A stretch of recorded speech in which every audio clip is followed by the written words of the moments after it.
को, हाँ इस मन को, हाँ धीरे धीरे मोड़ तू इस मन को, इस मन को तू इस मन को। अरे मन मोड़ा फिर डर नहीं, कोई दूर प्रभु का घर नहीं। धीरे धीरे मोड़ तू इस मन को, सब गाइए, इस मन को तू इस मन को। धीरे धीरे मोड़ तू इस मन को, इस मन को तू इस मन को।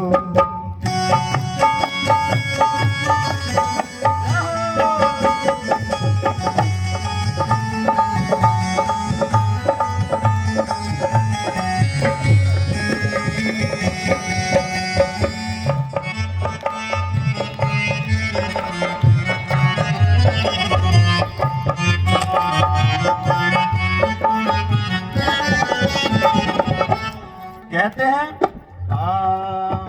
अरे मन लोभी मन कपटी मन है चोर, कहती आए ये पल पल में ओ। मन लोभी मन कपटी मन है चोर, कहती आए ये पल पल में ओ। नादान तू अज्ञान तू, नादान तू, अरे गफलत ऐसी कर नहीं, कोई दूर प्रभु का घर नहीं। धीरे धीरे मोड़ तू इस मन को, इस मन को, हाँ इस मन को। धीरे धीरे मोड़ तू इस मन को, इस मन को, इस मन को।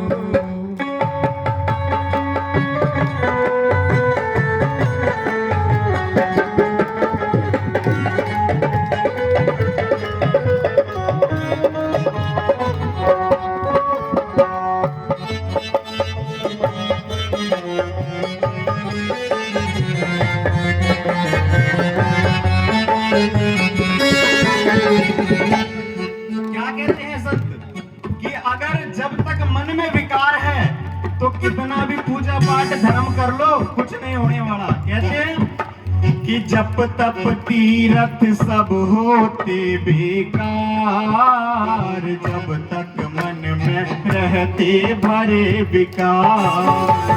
जप तप तीरथ सब रहते बेकार, जब तक मन में रहते भरे विचार। अज्ञान तू आधार तू, अज्ञान तू, अज्ञान तू। अरे कुछ भी है मुश्किल नहीं, कोई दूर प्रभु का घर नहीं।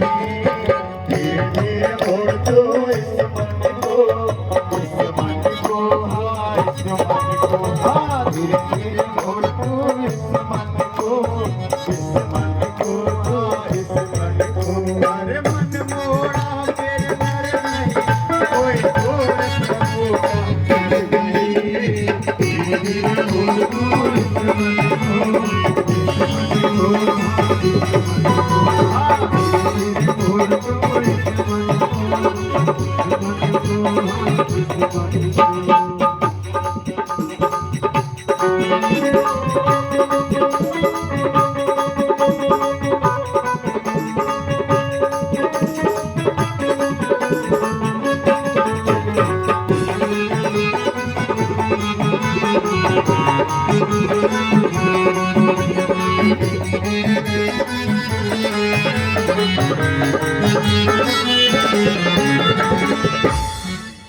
और अंतिम लाइन में महापुरुषों ने कहा है कि जिसने इस मन को जीत लिया,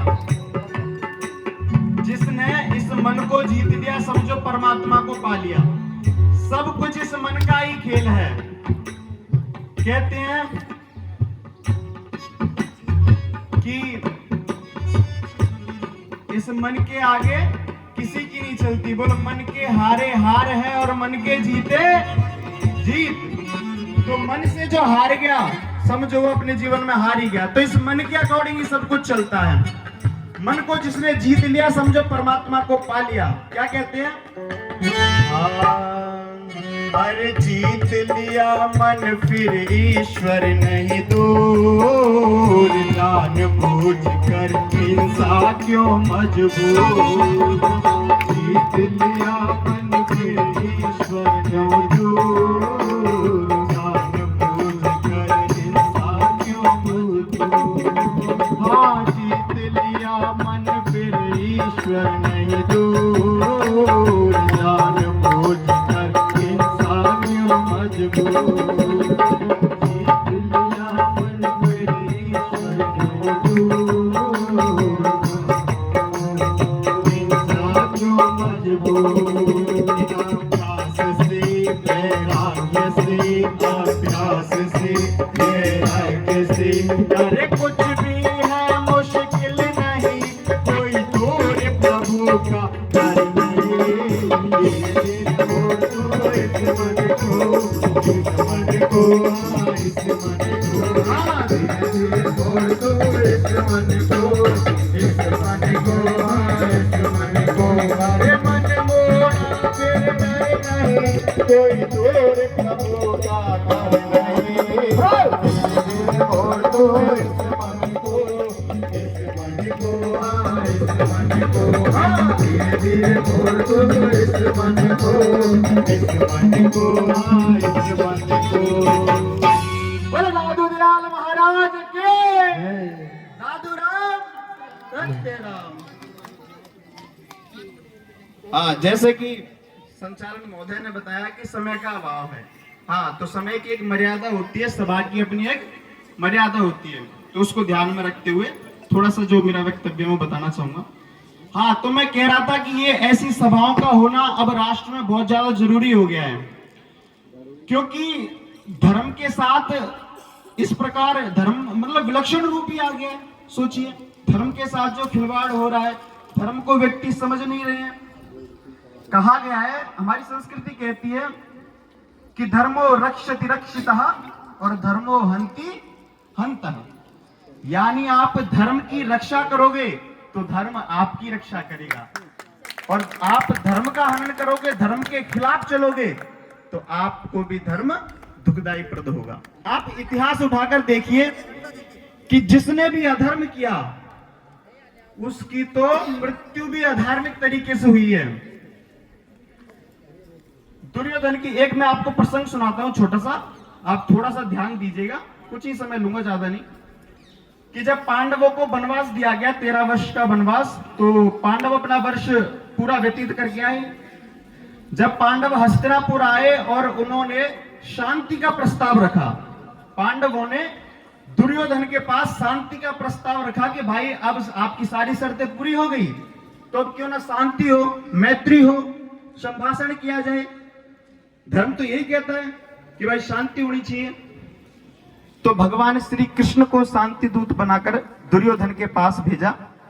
महाकवि दिनकर अपनी पंक्तियों में लिखते हैं क्या कि वर्षों तक वन में घूम घूम बाधा विघ्नों को चूम चूम, सह धूप घाम पानी पत्थर, पांडव आए कुछ और निखर।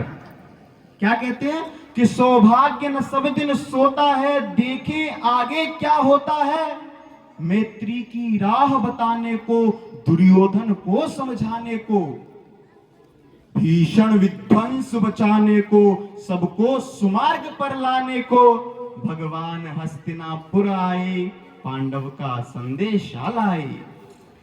भगवान हस्तिनापुर पहुंचे, दुर्योधन के दरबार में पहुंचे, तो भगवान ने कहा कि भाई दुर्योधन, धर्म यह कहता है कि अब शांति होनी चाहिए, मित्री होनी चाहिए, और आधा राज्यपाट पांडव को मिलना चाहिए, यह धर्म कहता है। लेकिन पांडव ने, दुर्योधन ने क्या कहा कि सुई की नोक के बराबर भी भूमि नहीं दूंगा। इतना अधर्म पर उतर चुका था दुर्योधन। तो वो कहने लगे, आगे कवि क्या कहते हैं कि दो न्याय अगर तो आधा दो, पर इसमें भी यदि बाधा हो तो दे दो केवल 5 गांव, रखो अपनी धरती तमाम, हम वही खुशी से खाएंगे, परिजन पर असी न उठाएंगे। लेकिन दुर्योधन वह भी दे न सका, आशीष समाज की ले न सका। उल्टे हरि को बांधने चला, जो था असाध्य साधने चला। कि जब नाश मनुज पर छाता है, पहले विवेक मर जाता है। कि जब नाश मनुज पर छाता है, पहले विवेक मर जाता है। हरि ने भीषण हुंकार किया, अपना स्वरूप विस्तार किया।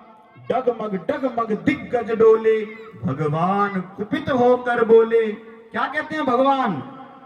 कि जंजीर बढ़ाकर साध मुझे, हाँ हाँ दुर्योधन बांध मुझे। जब भगवान ने यह हुंकार भरी तो दुर्योधन कांप गया। और आप इतिहास उठाकर देखिए, जिसने धर्म के खिलाफ आवाज उठाई उसकी मृत्यु हुई है। बाली को भी भगवान ने दंड दिया, रावण को भी दंड दिया। अच्छा, बाली तो पूछ लेता है, बाली अपने पूछता है महाराज से कि आपने मुझे क्यों मारा। बाली कहने लगा भगवान राम से कि मैं बैरी सुग्रीव प्यारा, अवगुण कवन नाथ मोहि मारा। मैं बैरी हो गया, सुग्रीव प्यारा हो गया, आपने मुझे क्यों मार दिया। भगवान राम कितना सुंदर उत्तर देते हैं, देखिए।